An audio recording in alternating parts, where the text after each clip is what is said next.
Is Big Mom straight up riding a flying Nimbus? I mean, I know she's on Zeus, but she's straight up riding on a cloud.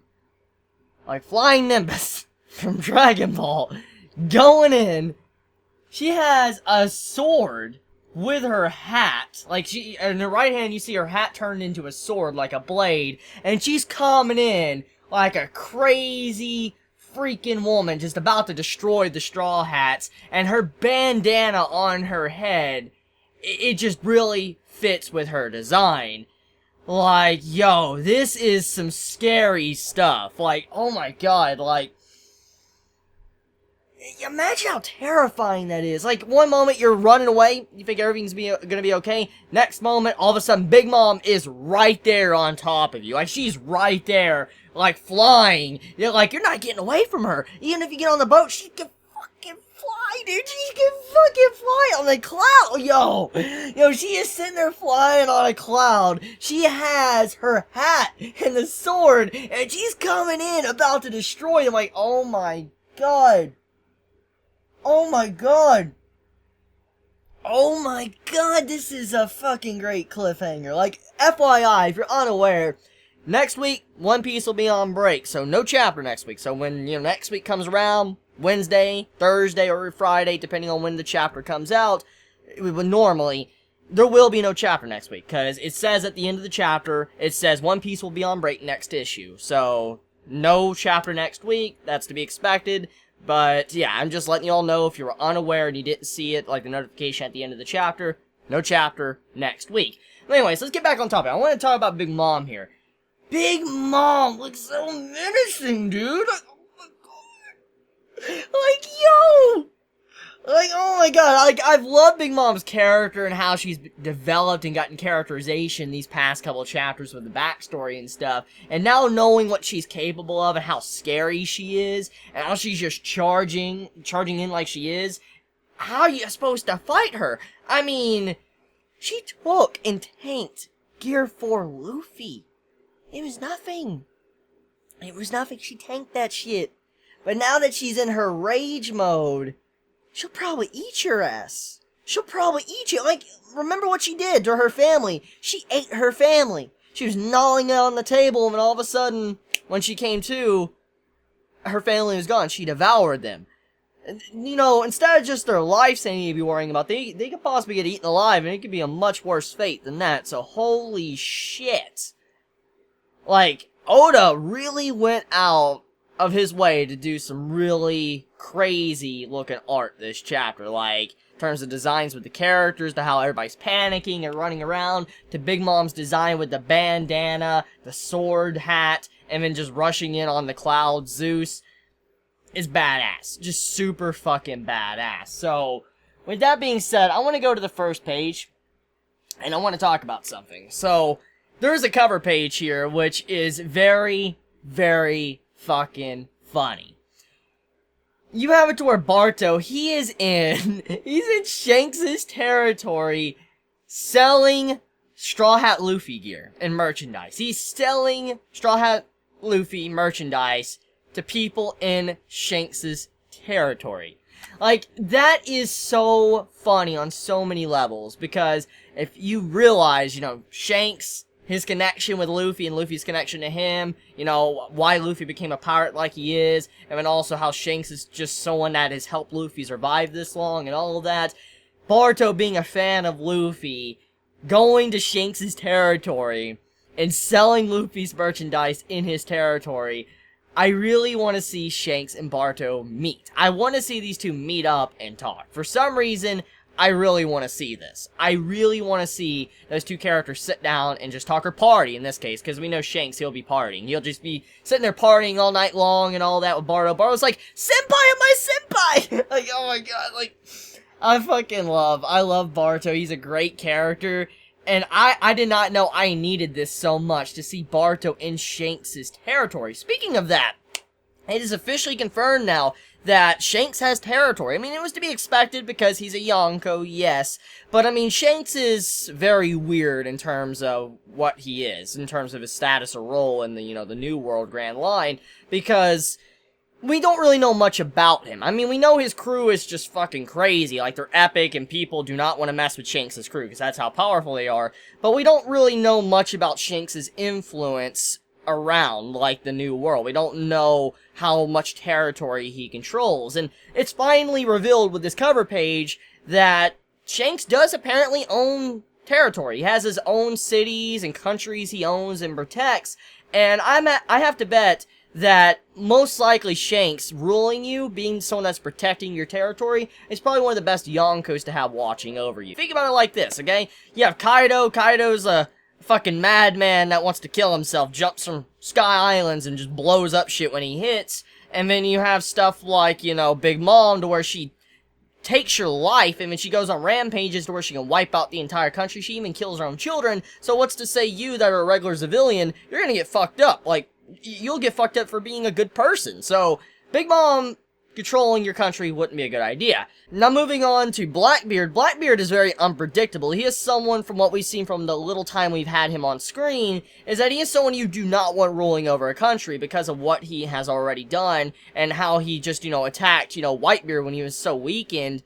When, out of nowhere, like at the end of the fight, Blackbeard comes in and waits for Whitebeard to get weak, and then finally strikes him. Just Blackbeard's methods and the way he showcased himself throughout, you know, One Piece thus far, he is not someone that would be a very good leader. So I don't think that it would be a good idea probably to him to have your territory. So out of all of the Yonkos, I would say Shanks would be the best. The only thing I could see that would be a problem with Shanks is if you want a quiet life, because Shanks is someone that loves partying, drinking alcohol, and so if you want a quiet life, maybe you might not like it if Shanks owns your territory, but if you could deal with that, I think you'll be completely fine, because, I mean, I'd rather deal with someone being noisy and wanting to party than having my life on the line every single day, thanks to these other Yonkos. So, Shanks owning territory is nice, and I bet these people are very happy to have him, you know, ruling over them, or at the very least protecting them and all that. They don't have to worry at all. But yeah, I really, really hope we get to see Barto meet Shanks in these cover pages. I would really, really like to see that. I hope Oda actually does that in the future. Basically, from what we could see here, besides Big Mom chasing after the Straw Hats, we see the aftermath after the, you know, the big tower collapsing over that was turned into cake. We see the aftermath. A bunch of people are being rescued, pulled out of all the cake and all of that. People are injured. They're trying to figure out what's going on, get, like, you know, analysis on the situation. They don't know what the fuck is going on. They don't know what caused the explosion. They're trying to figure out who actually did betray them. For instance, was it just what they saw, or was it more? Basically, majority of this chapter is trying to get the details on what really happened and what went wrong. And it just shows how the Straw Hats coming in like they did in Capone doing what they did, you know, like in his crew, they really fucked up a lot of shit. It wasn't just the fact that they got Sanji back, but they destroyed a big tower in the island, on the island actually. And also, they ruined the wedding cake, which fucked over Big Mom, and now she's on a rampage, and it hurt some of their crew members. And then on top of that, to go one step further, they also have it to where, you know, Jinbei's gone as well with the Sun Pirates, to also having it to where right now they need to rush around and figure out what they need to do, because they're all at the potential possibility of being killed at any given moment because of Big Mom. So the damages and all that, what the Straw Hats have done to the Capone and his crew and all the others, the Germa, saving them, it's so bad right now that Big Mom really looks bad. The Big Mom Pirates look bad. And if the news gets out, and Big News Mogan, you know, he gets out and he actually tells the details on this, it's going to really hurt the Big Mom Pirates. People are not going to take them as seriously anymore. I mean, their strength is crazy, and honestly, if you were trying to match up against them and try to fight back, they'll still kill your ass. But I mean, in terms of reputation from the top tier people in the Grand Line and all that, most likely they're not going to take Big Mom as seriously as they once did because of what Luffy and everybody else were able to accomplish. Definitely, there's going to be some bounty raises because of what's happened here. I mean, it's just way too bad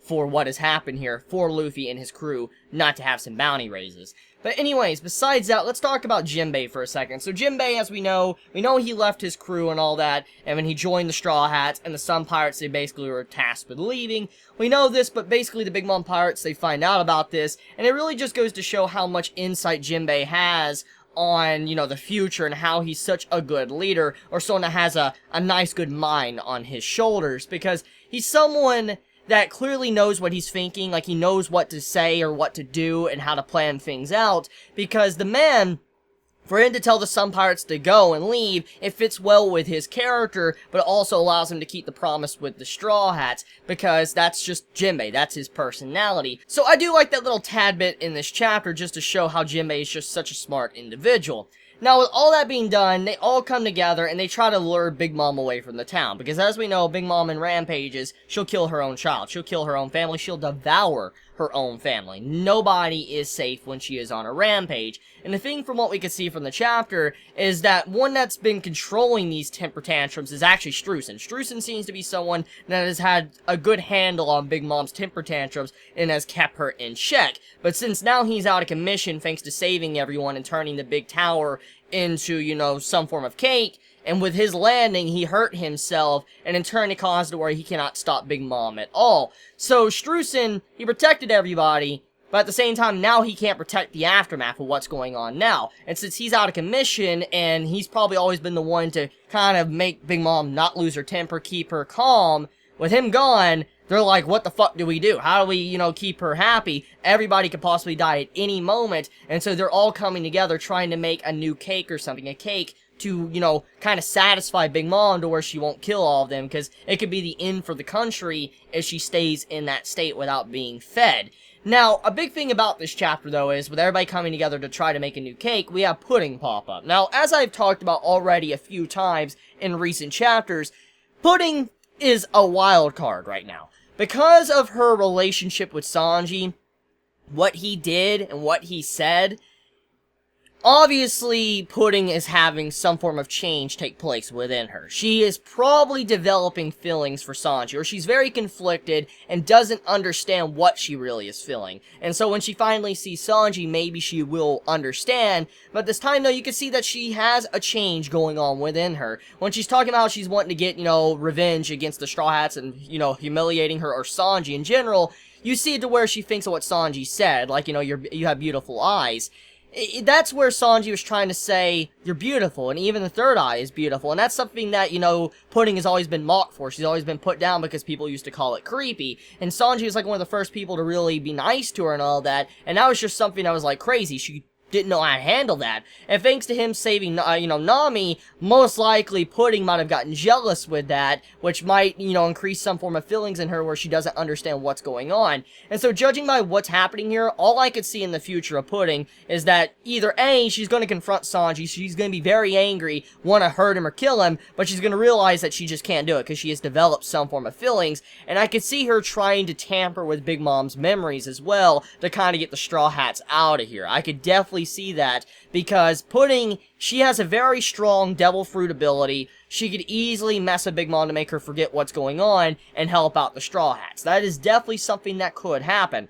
Also, we have to factor another thing in to probably get the Straw Hats out of this, is that Sanji is a chef. He can cook. And what Big Mom wants right now is a cake. So, when you think about it, maybe Sanji might wrap together some form of cake to feed Big Mom and make her satisfied and happy. That could be the case here. Or maybe, to make it even better, Pudding and Sanji work together to make a cake for Big Mom. Then, Pudding realizes her feelings for Sanji. Who knows? That'd be really cool if something like that did happen. But, that's about it when it comes to this chapter. Let me know your thoughts in the comments below, and I love you all so much. Please be safe. Chibi out.